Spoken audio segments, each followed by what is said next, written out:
Arnold Bennett. Bir kunda 24 soat yashang. Kechalar sog'iniladi, ertalar kutiladi. Bugunlar esa shunchaki isrof.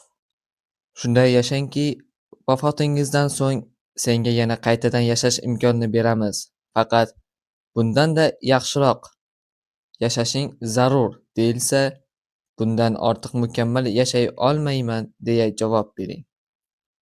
Ko'zguga boqib ham aksingni ko'rding. Aslingni sen qayda ko'rasan, odam?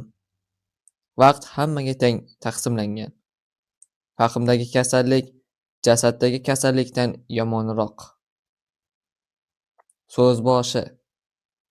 Bu kitob kimlar uchun degan savolga javoban, kulmaganing uchun yig'lading, jim tura olmaganing uchun gapirding, o'lolmaganing uchun yashayapsan. B. Marley. Bu so'z boshi boshqalari singari kitobning boshlanishida joylashgan bo'lsa-da, kitobning oxiri sifatida o'qilsa maqsadga muvofiq bo'ladi. Bu kichik ishimni o'z ichiga olgan juda ko'p yozishmalarimni qabul qildim va kitobning hajmichalik uzun taqrizlarning ko'pi chop etildi.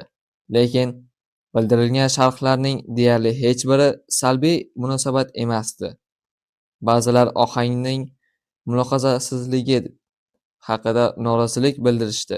Lekin mening fikrimcha, ohang sira bema'ni emasdi va bu norozilikdan ta'sirlanmadim.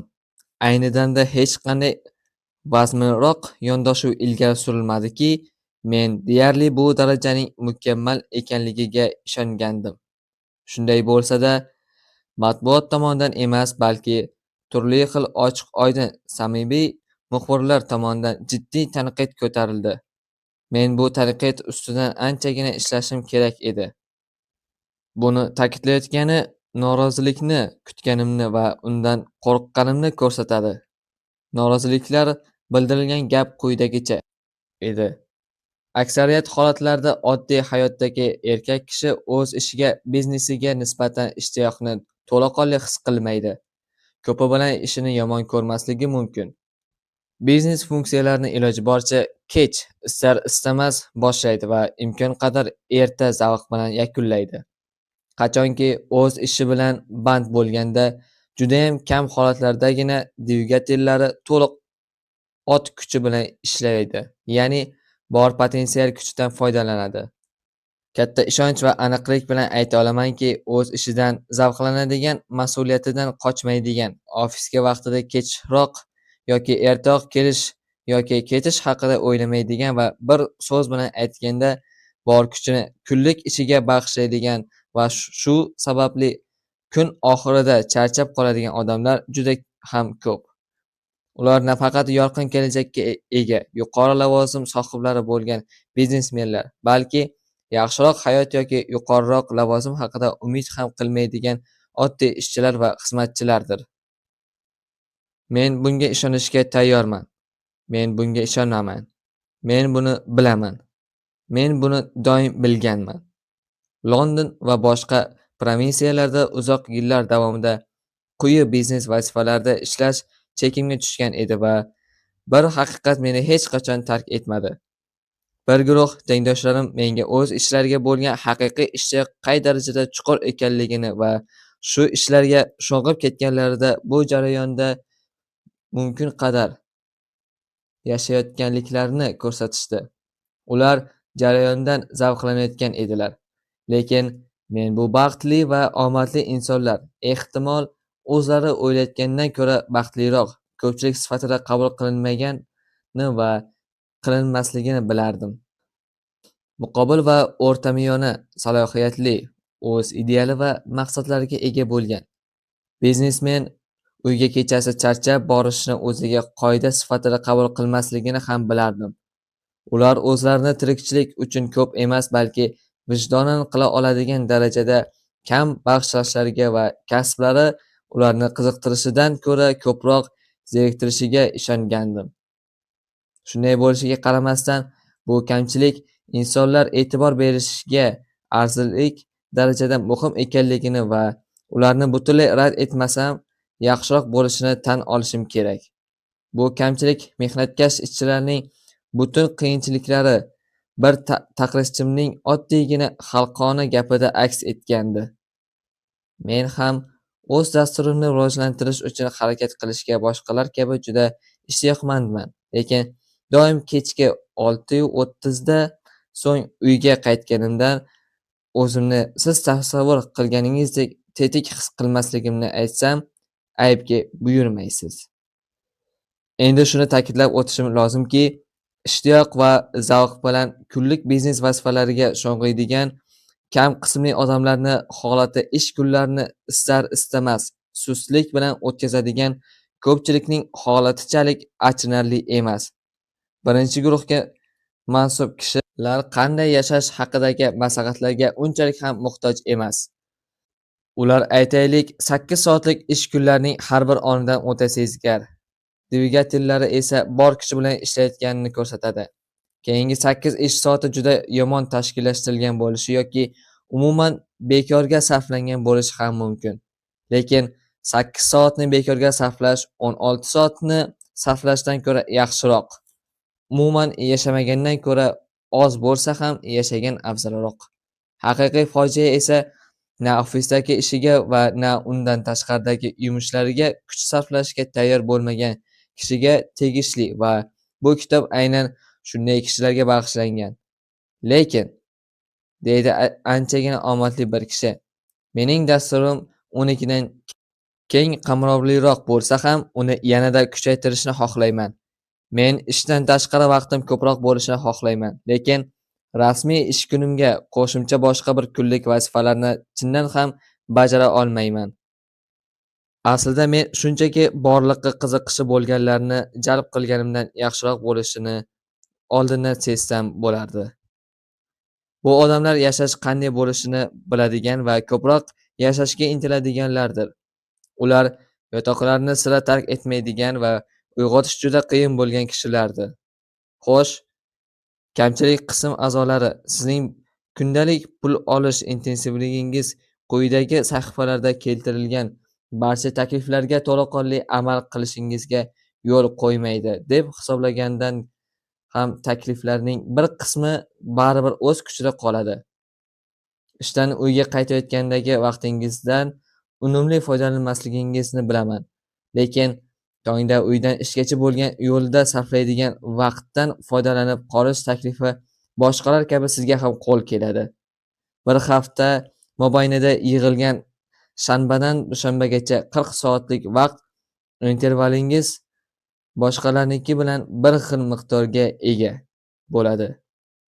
Ammo birozgina charchoq sizni bu vaqtingizdan imkon qadar samarali, to'liq ot kuchiga ega bo'lgan holda foydalanishdan to'xtatib qolishi mumkin. Keyin esa haftaning 3 yoki undan ko'proq muhim qismidan unumli foydalana olmaysiz. Juda charchaganingiz tufayli bu kecha dasturingizda tashqarida bo'lgan hech qanday ishni qila olmasligingizni osongina pesh qilasiz. Bunga javob sifatida men ham agar oddiy ish kuningiz shu qadar charchoqli bo'lsa, butun hayotingizning balansi noto'g'ri va to'g'rilashga g'oyatda muhtoj ekanligini osonlik bilan ayta olaman. Chunki erkak kishining kuchi faqat oddiygina ish kuni bilan butunlay band bo'lib qolmasligi shart. Xo'sh, unda nima qilish kerak? Qilinishi zarur bo'lgan aniq narsa kunlik ishingizga ishtiyoqni xiyla ishlatib chetlab o'tishdir. Harakatga keltiruvchi dasturingizning bir qismini ishga bag'ishlashdan oldin, keyin emas, e'tibor bering. Oldin dasturingiz tarkibida bo'lmagan biron bir yumush bilan band qiling. Lo'nda qilib aytganda, erta tongdan uyg'oning. Bunday qilolmayman deyishingiz mumkin. Umuman olganda bu ishingiz butun oilangizni xafa qilsa ham erta uxlash uchun uyga ertaroq kelishingiz iloji yo'q, dersiz.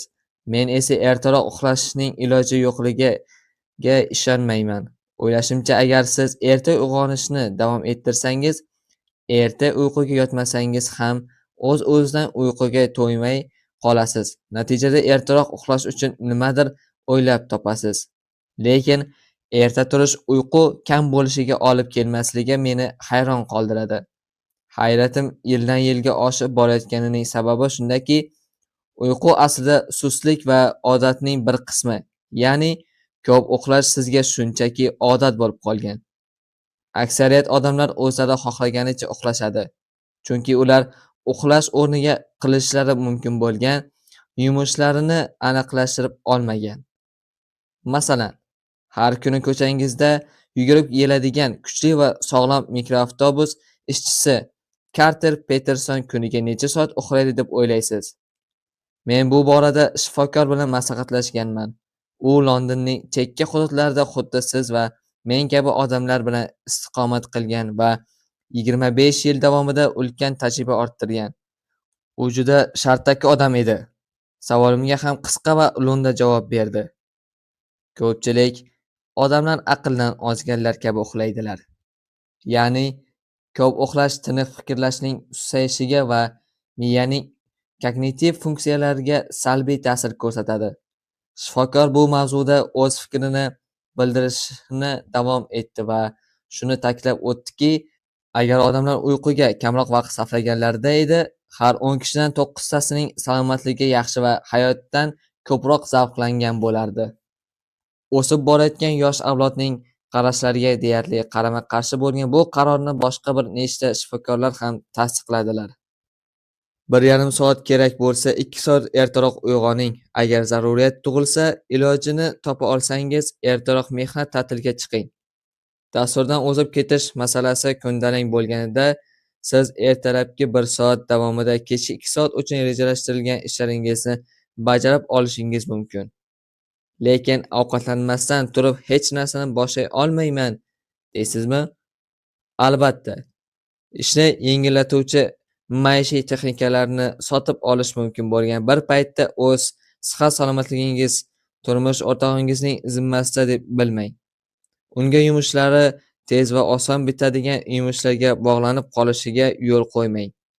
Kim bilan birga yashashangiz ham unga nima qilish kerakligini o'rgating. Masalan, kechasi bir patnisni sizga ma'qul joyga qo'yishini ayting. Patnis ustiga esa bir dona piyola, likopchada shirinlik yoki pechenye, gugurt qutilari va shamchiroq qo'ysin. Shamchiroq ustiga esa kartoshka o'rnatsin. Faqat qopqog'ini teskari yopgan holda. Teskari qopqoq ustiga esa bir siqim choy solingan kichik choynak joylashtiriladi. Siz qilishingiz kerak bo'lgan yagona narsa gugurtni yoqish xolos. 3 daqiqada kastrulkadagi suv qaynab chiqadi va siz uni allaqachon isib qolgan choynak ichiga quyib olasiz. Yana 3 daqiqa ichida choy maromiga yetib, kuningizni choy ichish bilan boshlaysiz. Bu kichik detallar mulohazasiz bir kishiga ahamiyatsiz bo'lib ko'rinishi mumkin, lekin haqiqatdan mulohaza qila oladigan kishiga unday ko'rinmaydi. Bir kishining butun boshli hayoti va uning balansi har doimgi vaqtda ichiladigan bir piyola choy va unga qanchalik oson erishishga bog'liq bo'lishi mumkin.